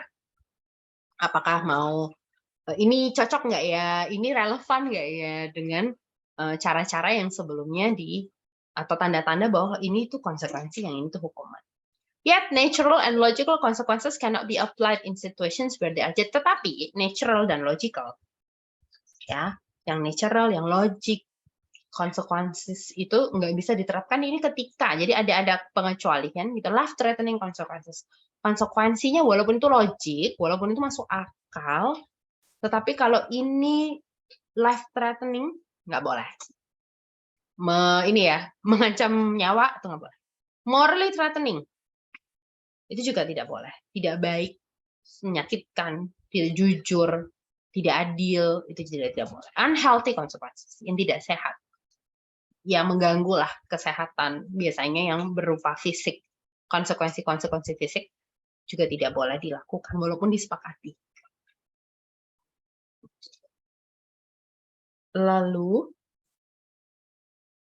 ini ya, respond to misbehavior. Jadi ini saya konteksnya kelas yang sudah kami lakukan, tetapi kalau konteksnya orang tua bisa ya dimasukkan juga. Apa sih yang dilakukan guru ketika dia di kelas? Terus dia supervise gitu ya. Dia lagi di kelas atau lagi mensupervisi kegiatan, dia lagi ngajar, apa yang dilakukan ketika ada 1-2 anak atau kelas itu melakukan misbehavior atau melakukan kebiasaan buruk atau perilaku yang buruk. Yang pertama, stop the misbehavior immediately. Jadi immediately stop. Langsung di stop. Kita berhenti. Check who are affected by the misbehavior. Misalnya nih, konteksnya beda-beda ya kelasnya ya. Saya kebetulan di SMP. Kalau di SMP pasti beda misbehavior-nya dengan anak-anak jenjang di bawahnya. Tapi kalau SMP biasanya misbehavior-nya tuh bullying, terus apa ya, bullying yang mereka sebenarnya tahu itu bullying, tetapi dilakukan. Atau main games, kalau main games itu misbehavior-nya kita cek ya. Misalnya ini case-nya adalah bullying, manggil nama-nama orang tua atau sampai anak yang nggak nyaman gitu ya. Teman-temannya udah nggak nyaman nih. Stop the misbehavior immediately. Jadi kita stop. Check who are affected. Siapa sih yang terlibat? Siapa aja sih yang juga sama melakukan hal itu dan siapa yang jadi korban dalam tanda kutip. Affected gitu ya, terdampak. Apakah satu kelas atau hanya beberapa kelompok? Atau satu kelompok itu saja, kita perlu cek. Ask the student who is misbehaving to step aside and guide the reflection process. Jadi kita minta si anak, biasanya kalau di sekolah kami, kalau misalnya Anita nih misbehaving kayak gangguin temennya, misalnya ngerjain tugas gitu ya, atau ngajak temennya main game, ketika lagi belajar, kita mabar ya gitu. Biasanya kita minta si Anita untuk minggir dulu, Anita. Terus kita bantu untuk kita guide untuk reflection prosesnya. Jadi coba misalnya Anita minggir dulu, tadi Anita melakukan apa? Biasanya ditanya-tanya ya, ada guiding reflections process. Itu yang perlu dilakukan step-stepnya. Jadi Anita tadi melakukan apa? Nah itu detailnya nanti ada ya Bapak Ibu di slide-slide terakhir, caranya gimana sih guide the reflections prosesnya, proses refleksinya itu bagaimana. Give immediately consequences if any. Jadi kalau sudah punya kesepakatan kelas, kesepakatan di rumah, biasanya home rules gitu ya, house rules. Kalau rules kan peraturan ya. Kalau kesepakatan ini kita sepakati sama-sama, kita sudah punya. Nah, memang sudah tahu dan sudah disepakati, bisa langsung kita kasih. Contohnya, kalau gadgetnya dipakai tidak semestinya, kalau di kelas saya gitu ya penerapannya, kalau gadgetnya dipakai tidak semestinya, biasanya konsekuensinya? Berarti tidak diletakkan di satu tempat, diletakkan di dalam apa? Biasanya kita siapin box gitu di dalam kelas. Kesepakatannya adalah HP hanya digunakan untuk pembelajaran, kecuali saat break time, istirahat gitu ya, atau makan siang, lunch gitu. Nah, itu kesepakatan kita di kelas. Anak-anak sudah setuju. Nah, kalau ada kebetulan nih yang pakai, apa ya, harus gimana ya, Miss? Biasanya begitu ya. Nah, oke, menurut kalian gimana? Nah, tinggal ngobrol-ngobrol itu, oh ya, ya udah kalau ini ditaruh aja di dalam box gitu. Tetapi kalau sengaja diambil, nanti boleh ya, disimpan Miss dulu dan sebagainya. Itu melalui diskusi-diskusi. Nanti kita belajar di sesi kedua ya, Bapak Ibu ya. Nah, rebuild the classroom environment to be conducive. Jadi kita harus cepat. Kalau ada konsekuensi, kita kasih konsekuensinya, udah kita sepakatin apa, oke, Anita tahu misalnya HP-nya harus dimasukin ke box, ke dalam kotak, terus kita langsung kembali, oke, kita balik lagi ya. Oke, kita lanjutkan lagi ya. Jadi memang rebuilding conducive situations gitu ya, situasi yang kondusif di kelas. Jadi cepat-cepat kita bangun ulang. Report the misbehavior and reflections result to the student's homeroom teacher. Biasanya kalau ternyata, ini karena konteksnya SMP ya, di sekolah, konteksnya saya di SMP, jadi biasanya kalau saya ternyata bukan wali kelas, saya guru mapel gitu, guru subjek, jadi saya akan kasihkan data-data tadi, kayak misalnya report ke wali kelasnya, kayak, Ibu, Bapak, tadi si A melakukan ini, gitu ya. Terus tadi kita udah ngobrol, terus konsekuensinya udah dijalankan kok, gitu. Jadi memang wali kelas perlu tahu. Sepenting itu sebetulnya wali kelas di sekolah kami, gitu ya. Nah, oke, as a homeroom teacher, apa yang harus dilakukan si wali kelas? Have a discussion with students. Jadi itu berlanjut ya, tidak hanya berhenti di situ kalau di penerapan kami. Jadi tidak hanya si anak dengan si guru mapel, tapi si guru wali kelasnya juga harus melanjutkan tadi diskusinya. Both parties if situations involve other students. Kalau ternyata tadi konfliknya antar murid, berarti harus ditengahi, harus berdiskusi sama-sama dengan wali kelas. Check and sign the reflection form. Biasanya kita cek, sign itu tidak langsung apa ya, kalau ada memang harus dokumen yang harus ditandatangani, perjanjian dan sebagainya itu boleh sih. Biasanya kita juga terapkan di kasus-kasus tertentu. Lalu report the incident to parents and school leaders. Langsung sih diinformasikan ke orang tua. Jadi kita mau orang tua tahu lebih dulu daripada dari kita, maksudnya tahu lebih dulu dari kita daripada murid yang cerita gitu, Bapak Ibu. Karena seringkali kalau murid yang cerita beda lagi. Jadi secepat kilat gurunya akan menginformasikan. Jadi saya selalu minta Bapak Ibu guru saya untuk betul-betul go to parents gitu ya. Kontak orang tua, tadi begini-begini, ada konflik begini, kami yang sudah dilakukan sekolah apa, itu perlu disampaikan ke orang tua lebih cepat dari anaknya. Menghindari konflik-konflik lanjutan gitu ya. Lalu school leaders. Jadi kebetulan saya misalnya di SMP jadi kepala sekolah, jadi saya perlu tahu semuanya.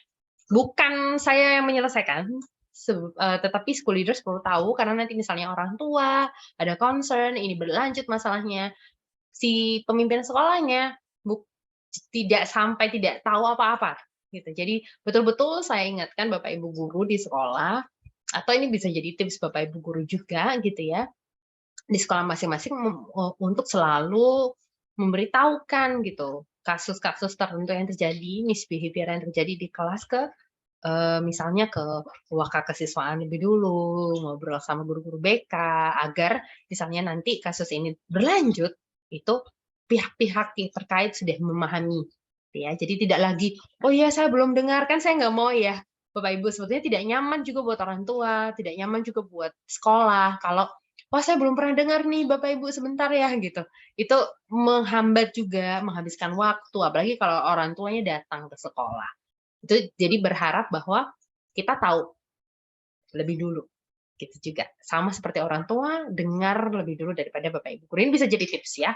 Lebih cepat untuk menyampaikan ke wali kelas biar wali kelasnya bisa ke orang tua. Atau kalau sekolah Bapak Ibu punya rules yang berbeda, punya peraturan yang berbeda, misalnya guru mapel bisa kontak orang tua, boleh ya. Itu tergantung kebijakan sekolah masing-masing. Kalau Bapak Ibu guru mapel terus bisa kontak orang tua langsung, diizinkan gitu ya oleh sekolah, tidak harus lewat wali kelas, ya monggo silahkan di kontak orang tua secepatnya. Selanjutnya, discuss the consequences with students, school counselors, and school leaders.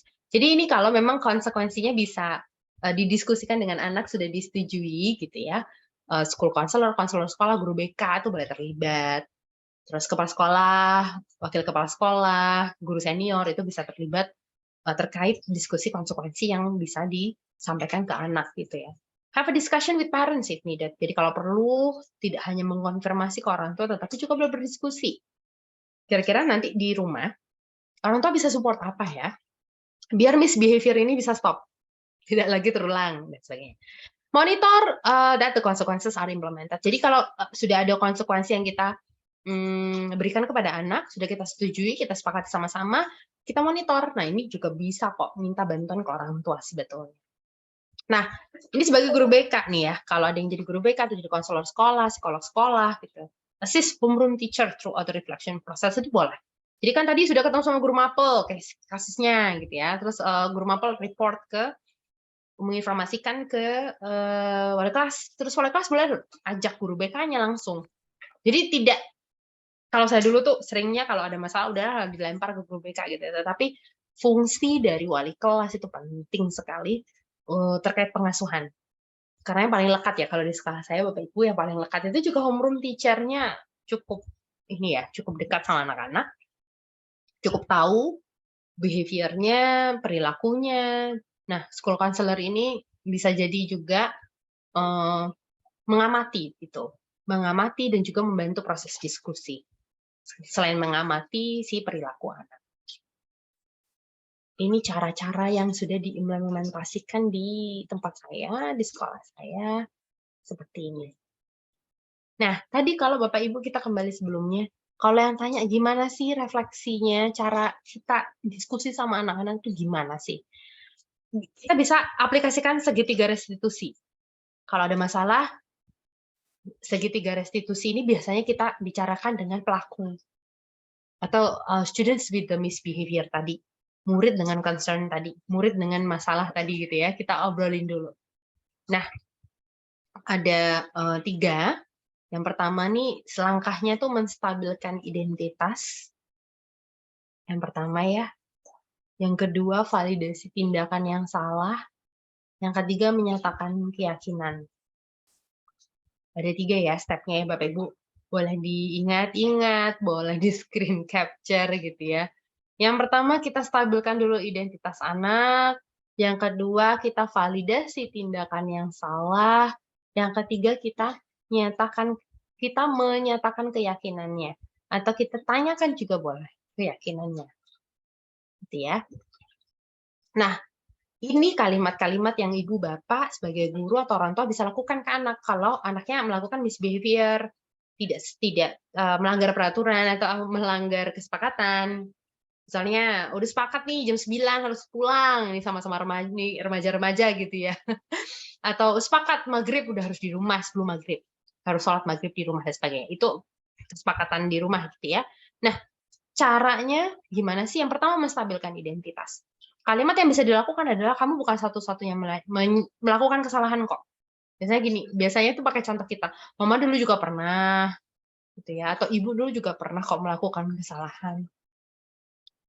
Setiap orang pernah kok berbuat salah.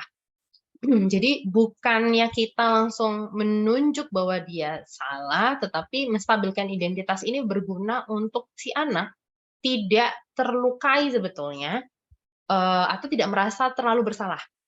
Apalagi di kasus-kasus yang serius, Bapak dan Ibu. Kalau di kasus-kasus kecil gitu ya, misalnya dia udah sepakat tapi baru sekali melakukan kesalahan, kalau kita pakai segitiga restitusi, dia akan selalu merasa didengarkan kok. Boleh dicoba ya. Tapi kalau yang sebelumnya sudah melakukan punishment, tidak melakukan refleksi seperti ini boleh. Awalnya mungkin murid anak-anak kita itu ngerasa kok ada yang berubah ya sama mama papa, ini kenapa mereka gitu ya, nggak apa-apa. Nggak apa-apa. Jadi betul-betul ini tuh terlihat aneh kalau memang belum pernah dilakukan gitu ya. Tetapi kami lakukan di sekolah saya kami lakukan bahwa biasanya ada anak yang melakukan apa gitu ya, you're not the only one. Kamu bukan yang satu-satunya melakukan ini gitu. Terus kayak everybody can make mistake, I know. Semua orang nggak ada yang sempurna dan sebagainya ya, kata-kata yang serupa. Yang kedua adalah validasi tindakan yang salah. Kayak memvalidasi maksudnya tindakan yang salah bukan membenarkan ya, divalidasi bahwa itu tindakan yang salah dengan cara kamu tentu punya alasan mengapa melakukan itu. Apa ada cara yang lebih efektif ya untuk mendapatkan apa yang kamu butuhkan? Jadi misalnya gini, kita tanya gitu ya. Dia ada sebenarnya Anita mukul Miss Desi. Terus kita panggil Anita. Kita bilang, Anita bukan pertama kali kok yang mukul teman. Gitu. Ibu tahu bahwa setiap orang pernah punya kesalahan, termasuk Anita juga. Terus validasi tindakan yang salah ya. Ibu boleh tahu nggak alasannya kenapa sih Anita mukul Desi gitu? Terus dia akan cerita, saya kesal sama Desi, atau tadi Desi tuh ambil mainanku begitu ya. Desi merebut. Aku nggak suka sama Desi, atau Desi jahat, atau Desi apapun alasannya. Lalu misalnya tadi mainannya diambil. Aku mau ambil mainanku lagi, makanya aku dorong Desi atau aku pukul Desi gitu ya. Kita sampaikan ke anak, ada nggak ya cara yang lebih pas, ada cara nggak yang lebih baik biar Anita tuh bisa dapat mainannya. Nah, itu proses yang kita cari. Nggak mudah, Bapak Ibu. Pasti anak-anak punya jawaban. Ya udah, tadi aku udah minta, tapi nggak dikasih sama Desi, misalnya gitu ya. Oh, gimana caranya? Anita tadi mintanya gimana? Itu punyaku. Terus Desi bagaimana? Desi diem aja, malah dibawa lari misalnya mainannya gitu ya. Malah dia lari ke rumahnya dan sebagainya. Itu perlu terus kita tanyakan. Nah, kalau Desi begitu, apakah harus memukul? Kalau Desi lari ke rumah, apakah harus memukul? Ketika memukul, apakah Anita dapat mainannya? Terus lalu menyatakan keyakinan, kesepakatan. Misalnya Bapak Ibu sudah punya kesepakatan di rumah bahwa tidak boleh memukul, tidak boleh menggunakan fisik, gitu ya. Ketika berkonflik harus diselesaikan dengan baik. Itu kan bentuk-bentuk keyakinan ya. Misalnya Anita punya adik kakak itu berdampak sekali kalau kita sepakat. Nah, kalau memang di rumah sudah diajarkan tidak memukul, dia kesal sampai memukul, dia perlu diingatkan lagi, kita sepakat apa ya? Kita punya kesepakatan apa terkait konflik? Kita punya kesepakatan apa? Jadi bahasa-bahasa yang lebih sederhana mungkin kita sudah janji, misalnya Anita sudah janji apa ya sama Mama ya, atau Mama sudah janji apa ya sama Anita ya, kalau kita berantem kita nggak boleh apa ya? Itu ditanyakan. Menurut Anita boleh nggak berantemnya mukul? Nggak boleh. Kalau dipukul tuh apa sih efeknya? Sakitkah atau apa? Kata dia, oh enggak, aku mukulnya nggak keras gitu ya. Nah, itu perlu melibatkan Desi kan? Nanti kita coba tanya Desi, kira-kira Desi sakit nggak ya kalau Anita pukul begitu? Nah, berharapnya, idealnya Desi juga diajak ngobrol sama orang tuanya di rumah, gitu ya. Nah, tapi kalau apa yang terjadi kalau Desinya nggak melakukan itu ya, Bu? Kalau Desinya nggak dapat pengasuhan yang serupa tuh gimana? Biasanya yang dikhawatirkan orang tua gitu, kita udah bikin pengasuhan yang pas buat anak kita, tapi anak orang lain enggak gitu. Nah, memang itu Bapak Ibu perlu nafas dulu, tarik nafas gitu, dihembuskan untuk memahami bahwa itu hal yang di luar kontrol kita sebetulnya. Jadi yang perlu kita tekankan anak-anak tidak jadi Desi suka mukul aku gitu. Nah, misalnya ya, jadi dia membalas begitu. Kita bilang bahwa perilaku memukul itu bagaimana, kita diskusikan sama dia. Dan kenapa harus stop di kita gitu ya. Dalam artian kita sebagai orang dewasa punya pemahaman bahwa ya sudah itu memang pengasuhan anak orang lain yang kita tidak bisa di luar kontrol gitu ya. Boleh sedikit-sedikit share kelas-kelas parenting ke orang tuanya. Mungkin ya bisa tipis-tipis kita share gitu. Tetapi kan memang semuanya ada di tangan orang tua. Nah, sebagai orang tua yang cukup punya kesempatan lebih awal untuk memahami parenting yang baik, kita nggak boleh nyerah sih Bapak Ibu. Kadang juga kesel ya. Saya pahami bahwa kadang nih di sekolah sudah diterapkan begini, ternyata pengasuhan di rumah berbeda lagi. Nah, biasanya kita jalin kolaborasi yang erat dengan orang tua. Orang tua terus kita kuatkan. Jadi kalau di sekolah saya, orang tuanya juga sekolah Bapak Ibu. Ada kurikulum khusus yang kita siapkan buat orang tua. Orang tuanya harus berkomitmen. Kalau mau masuk di sekolah kami harus belajar juga. Biar pengasuhannya sama. Karena kita mau anak-anak jadi manusia yang konsisten gitu dengan nilai-nilai kebajikan yang baik. Gitu. Jadi proses-proses ini kita lakukan di dalam rumah, kita kuatkan. Yang penting Bapak Ibu solid di rumah.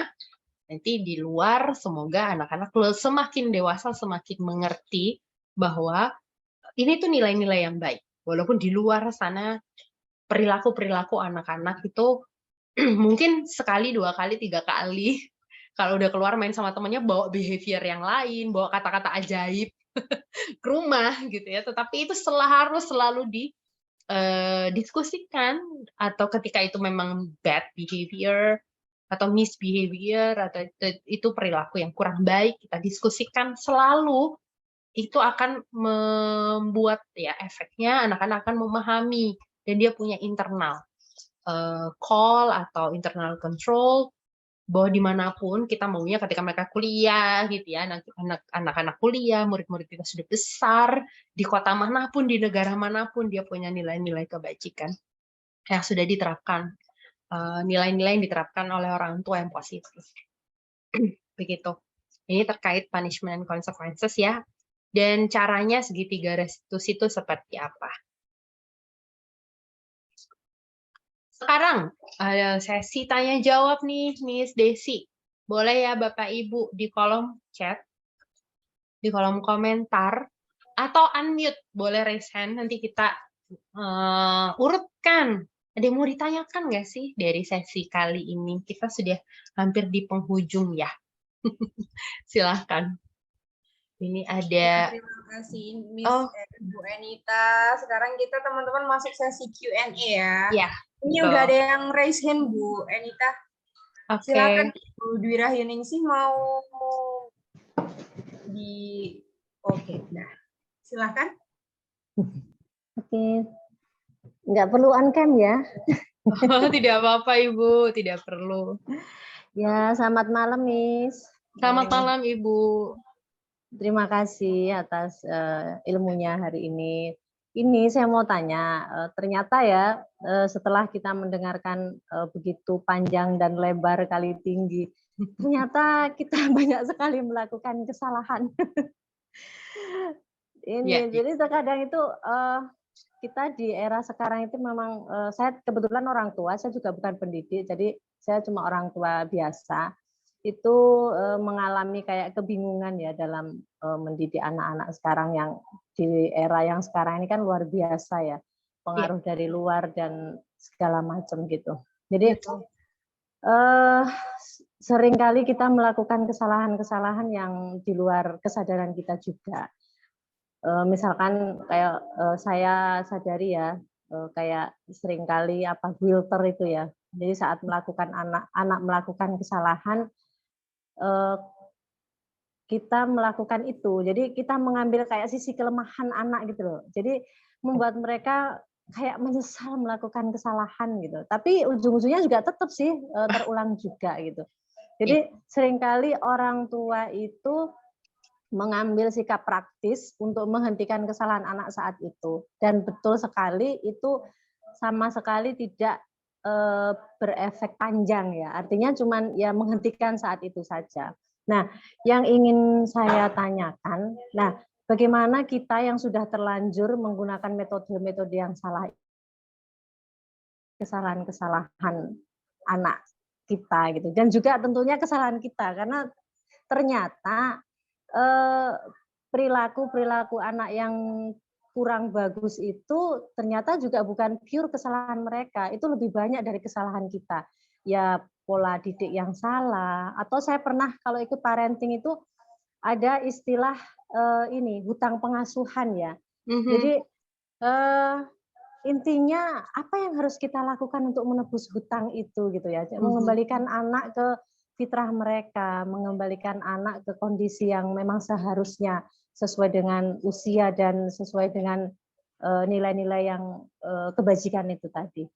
Jadi intinya seperti itu. Apa yang harus kita lakukan gitu untuk menutup, atau kalau menghapus kesalahan mungkin nggak bisa ya, karena mungkin itu sudah mereka juga sudah mafhum ya, sudah masuk ke apa istilahnya alam bawah sadar mereka. Betul. Saat perlakuan kita sebelumnya gitu. Jadi mungkin lebih ke memperbaiki kesalahan kita kepada anak-anak kita. Seperti itu. Terima kasih.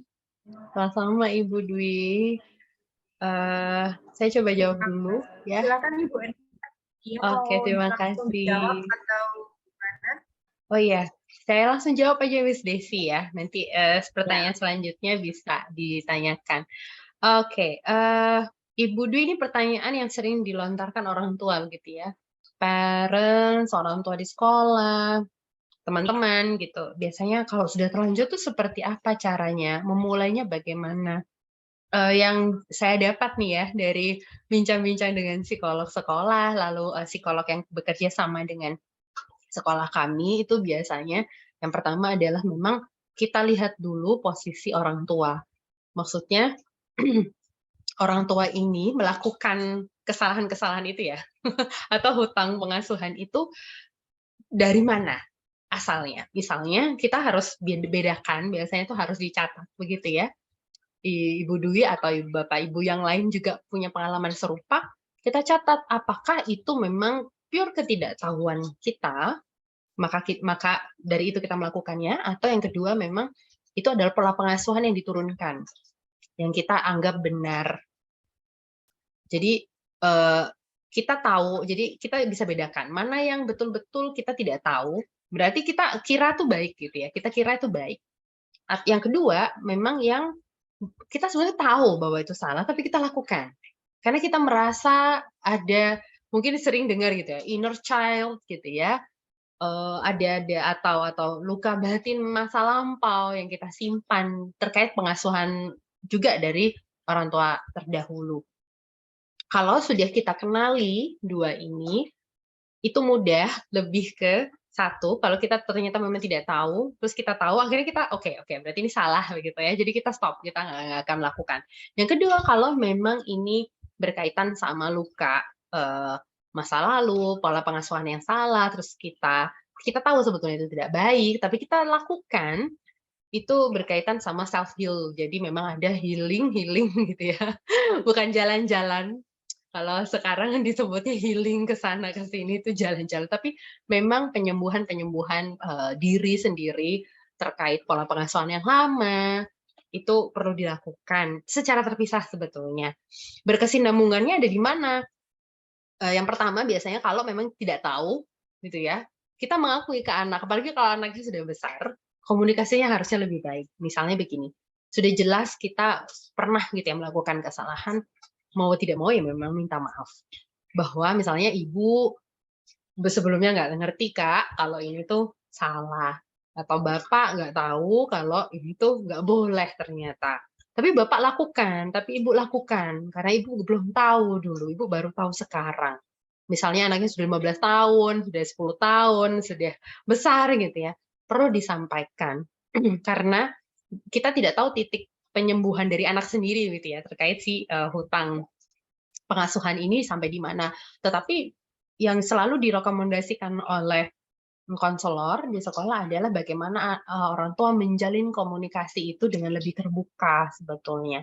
Jadi saya tidak tahu lebih detail bagaimana komunikasi Ibu Dwi begitu ya dengan anak-anak, umurnya sekarang berapa nih kira-kira Bu Dwi anaknya?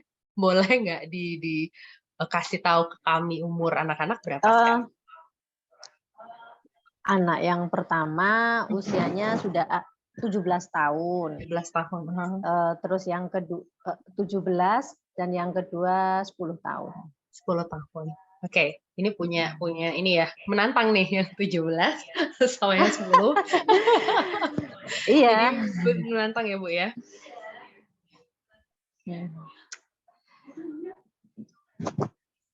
Jadi betul-betul gap-nya kelihatan nih. Yang 10 tahun mungkin bisa kekejar gitu ya. Oh, ilmu parenting sudah mulai banyak, Ibu ikut kelas misalnya, ikut sesi. Yang 17 ini nih. Nah, biasanya memang kalau yang jenjangnya sudah remaja, kita merasa punya jarak komunikasi dengan anak-anak yang sudah dewasa, perlu betul-betul punya waktu. Dan memang konselor tuh selalu bilang nggak ada cara lain sih kalau memang kita lakukan salah, ya kita minta maaf. Karena itu poin yang penting aja sih, contoh bahwa oh ya kita akui bahwa ini seharusnya nggak kita lakukan, tapi nggak langsung semua gitu diabrekin, tapi misalnya ada satu hal yang oh dulu mama melakukan ini, dulu ibu melakukan itu, di momen tertentu ternyata tuh nggak boleh loh Kak, tapi mama lakukan karena mama nggak tahu gitu ya misalnya, atau ibu nggak tahu, bunda nggak ngerti. Sekarang bunda tahu bahwa itu tuh nggak boleh dan bunda minta maaf. Biasanya sih begitu awal pembicaraannya, baru nanti kalau kita sudah punya menjalin komunikasi yang lebih baik, itu ke anak-anak akan lebih mulus gitu ya. Nah mungkin ada banyak sih ilmu-ilmu yang perlu kita tambah ya Bu Dwi. Ada misalnya dari Bu Dr. Aisyah, kalau ada yang follow gitu ya, konten-kontennya cukup menarik, seminar-seminarnya juga luar biasa terkait perkembangan otak anak gitu ya, terutama di anak-anak laki-laki. Saya nggak tahu Bu Dwi anaknya laki-laki atau perempuan. Jadi ternyata ini yang terbaru yang saya baca begitu ya. Ternyata tuh di umur 14 tahun itu ada otak anak berkembang gitu ya. Nah, otak anak berkembang ini tuh memang mereka seperti blocking suara orang tuanya. Mungkin ada yang pernah lihat kontennya juga enggak ya? Jadi di seminarnya Dr. Aisyah tuh dia bilang, jadi dia nggak ngedengerin suara ibu bapaknya gitu loh, apalagi ibu. Kalau ibunya ibu di rumah tangga begitu ya, yang sering banget ketemu, suaranya tuh wah hafal sekali. Nah, anak-anak dipanggil kok nggak denger ya? Karena memang ternyata dia itu, si otak ini menutup suara yang familiar, suara yang sering didengar, dan lebih terbuka terhadap suara-suara baru. Nah, makanya si remaja ini lebih dengerin temennya. Gitu ya, oh ternyata ada teori perkembangannya seperti. Berarti kita tidak bilang si anak nakal, udah mulai remaja, udah mulai bandel, tapi kita pahami, oh berarti memang suara kita ini suara yang sudah terus didengarkan selama sampai umur 14 tahunan gitu ya, kalau tidak salahnya. Atau lebih kecil ya. Nah itu kalau udah umur segitu tuh dia lebih dengar sama suara-suara yang jarang didengarkan, lebih nangkep daripada suara ibu yang ngomel aja. Nah akhirnya yang perlu kita ketahui bahwa kita punya waktu yang nggak lama, ibu dan bapak, dari anak-anak lahir, bayi kan cukup singkat ya, sampai dia umur misalnya belasan, 10, 11, 12, sampai umur 13, 14 tahun, itu tuh masa kita untuk betul-betul memasukkan nilai-nilai yang baik, kita kejar, karena nanti di umur 14 tuh ada perkembangan otak yang membuat suara-suara kita tuh nggak lagi terdengar di anak-anak gitu ya. Bukan tidak terdengar secara serius, tetapi secara alam bawah sadar memang kayak blocking, lebih tertarik dengan hal-hal baru. Gitu. Nah, itu luar biasa sekali, riset semakin canggih begitu ya, ilmu perlu update setiap hari. Nah, itu memberikan pesan bahwa pengasuhan ini cepat, sebetulnya kita dikasih batasan waktu yang cepat sebelum anak-anak ini betul-betul siap berinteraksi. Semoga nanti membantu ya Bu Dewi ya. Bu Dwi, oh sorry, ini Bu Dwi. Iya, iya, oke, oke. Terima kasih. Sama-sama Ibu. Mungkin ada pertanyaan lagi dari parents atau guru lainnya? Ya, silakan jika ada yang mau bertanya lagi terkait mungkin dari pengalaman pribadi juga nggak apa-apa. Mungkin nanti akan dibantu sama Ibu Enita gimana cara mengatasinya atau menghadapi kenyataan-kenyataan yang berhubungan dengan masalah disiplin anak gitu ya. Ada yang mau bertanya silakan. Kalau nggak mau di ngomongin langsung boleh juga ditulis di kolom komentar.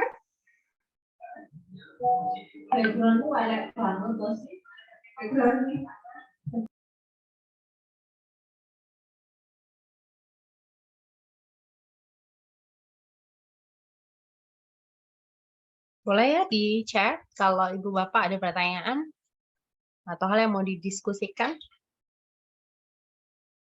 Kita kembali ke pertanyaan sebelumnya ya. Kalau di awal tuh di apersepsi, coba ada yang belum terjawab nggak ya? Apa tantangan utama yang dihadapi dalam menerapkan disiplin positif ini dari Ibu? Kayaknya ya ini Ibu Miftah Hasanah pada anak dan bagaimana cara mengatasinya. Tantangan. Mungkin ada di slide sebelumnya. Halo, ini Bu Miftah boleh nggak ya? Masih di sini nggak ya?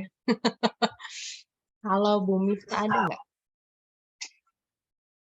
Oh, ini Bu Miftah ada nih. Bu Miftah semoga mendengar ya.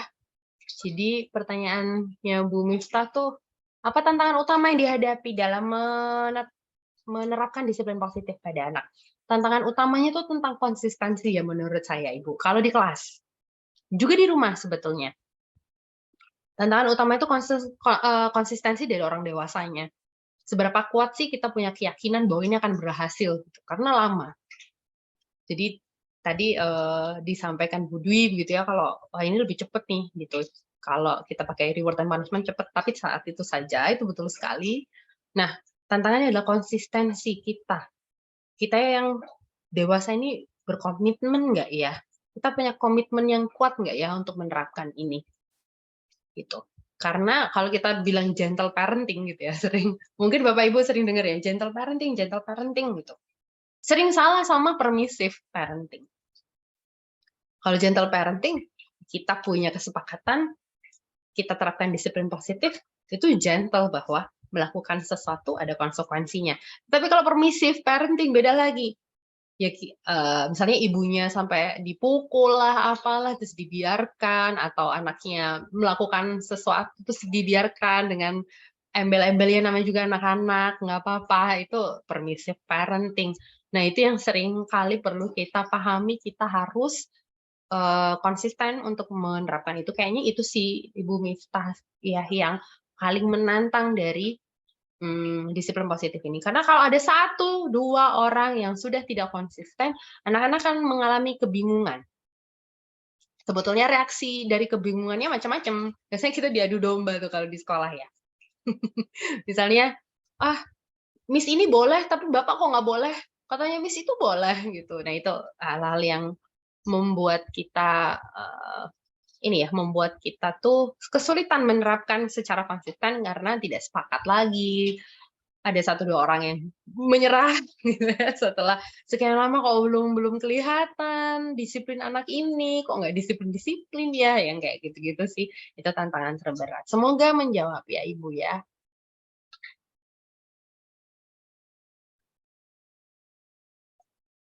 Oh, jadi kalau konteks ini Indira, Ibu Indira. Halo Ibu Indira, masih ada di sini nggak ya? Nah, semoga Ibu Indira dengar ya. Kalau diterapkan di keseharian sehari-hari, bermain sama teman, bersikap disiplin yang baik dalam permainan. Nah, itu memang pola pengasuhan. Saya harapkan Ibu Bapak lebih lebih aktif begitu. Bapak Ibu lebih aktif maksudnya. Ketika ini kita ngomongin keluarga kecil, Ibu dan Bapak hadir di pengasuhan berdua untuk melihat pola anak bermain, gitu ya. Jadi kecenderungan anak misalnya begini, si anak itu punya, dia egosentris kan ya, di umur-umur kecil begitu sampai 5 tahun tuh dia maunya aku. Nah, seringkali kalau anak-anak berebut mainan, kita selalu bilang, ngalah Kak, nggak apa-apa Kak, pinjamin Kak, ngalah dulu dan sebagainya. Padahal memang itu waktu berkembangnya dia untuk tahu kepemilikan, tahu jati dirinya, itu mulai dari sekecil itu Bapak Ibu gitu ya. Nah, kalau memang kita nih pengen ngejar normatifnya, nggak apa-apa, kamu harus ngalah ya pinjemin dan sebagainya. Daripada kita tanya, lebih kita diskusi gitu ya. Misalnya dia pengen mainannya, kita tanya, kakak mau main ini? Iya. Masih mau main? Iya, gitu ya misalnya. Dijawab, masih mau main bola? Iya. Bolanya nggak boleh dipinjam? Enggak, gitu. Kenapa? Aku masih mau main. Jadi alasannya jelas kan. Dia masih mau main, berarti belum selesai mainnya. Kita bisa kasih harusnya ya, seharusnya kita bisa kasih pengertian ke temannya. Misalnya temannya ini namanya Enita sabar dulu ya, soalnya ini belum selesai main, nanti kalau selesai main boleh, gitu. Nah itu obrolan-obrolan kecil yang kalau di permainan sehari-hari kita tidak melakukan pengawasan gitu, itu hal-hal kecil pengasuhan yang bisa kita perhatikan gitu terkait bagaimana sih ajaibnya seorang anak itu berkembang sangat pesat setiap harinya. Jadi begitu. Jadi kalau tidak harus ya anak-anak berbagi. Nah, karena sisi berbagi itu boleh nanti kita masukkan ketika dia sudah tahu kepemilikannya. Oh iya, saya punya bola. Kecuali dia punya dua-duanya pun gitu ya. Dia punya dua-duanya pun kita tanya, kakak punya berapa bola sih? 2. Kakak mau main dua-duanya? Iya. Gimana caranya main dua-duanya? Ya kayak gini gitu. Seru nggak sih? Apa lebih seru main sama teman? Menurut kakak gimana? Enggak, aku mau main sendiri. Itu nggak apa-apa. Kita lihat dulu Bapak Ibu, sebetulnya dia ingin apa. Karena sebetulnya alasan anak-anak banyak gitu ya. Kadang mereka udah ngantuk, mereka lapar lah dengan bahasa-bahasa yang ibu bapak saya yakin lebih tahu.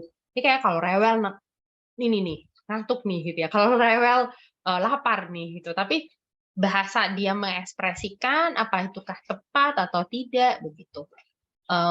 Kalau kakak main bolanya gimana? Kalau ternyata nggak masuk akal cara dia main bola, kita bisa benarkan gitu ya.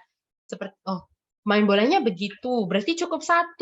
Satunya boleh nggak ya dipinjamkan? Kakak punya 1, nanti temannya 1 gitu. Atau bergantian, itu juga boleh. Kakak mau mainnya berapa menit? 20 menit. Cukup nggak ya 20 menit?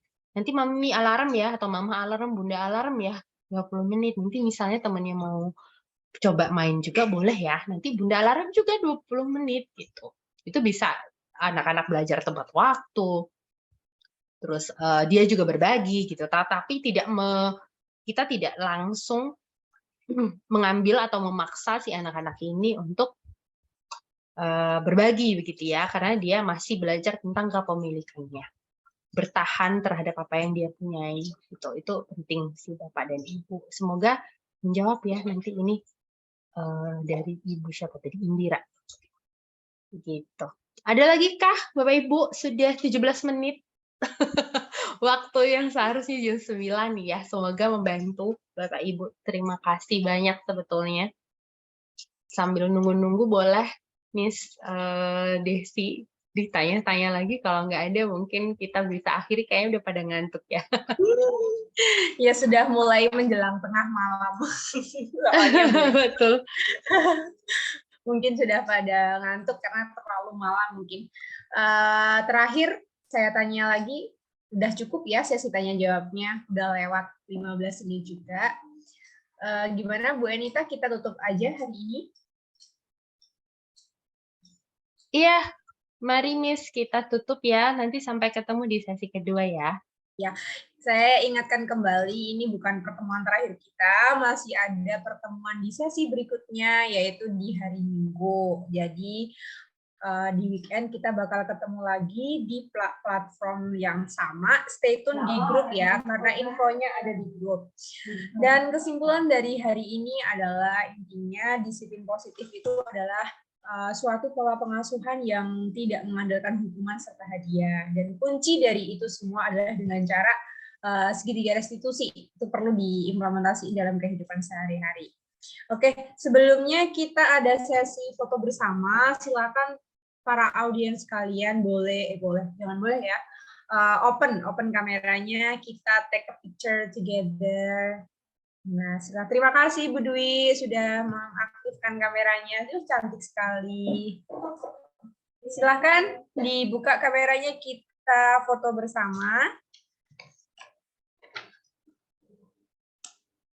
Terlihat wajah-wajah ngantuknya ya semuanya. Tapi masih tetap konsisten mengikuti acara ini. Wah, terima kasih Pak Syahri Ramadan sudah mengaktifkan kameranya. Oke, kita foto bersama ya. Saya hitung sampai 3 ya. 1, 2, 3. Oke, lagi. 1, 2, 3. Oke, cukup. Terima kasih untuk hari ini para audiens semuanya. Saya selaku pembawa acara hari ini mengucapkan terima kasih. Mohon maaf sebesar-besarnya apabila ada kesalahan, serta terima kasih kepada Ibu Enita yang sudah memaparkan materi yang luar biasa hari ini. Sampai ketemu lagi. Wassalamualaikum warahmatullahi wabarakatuh.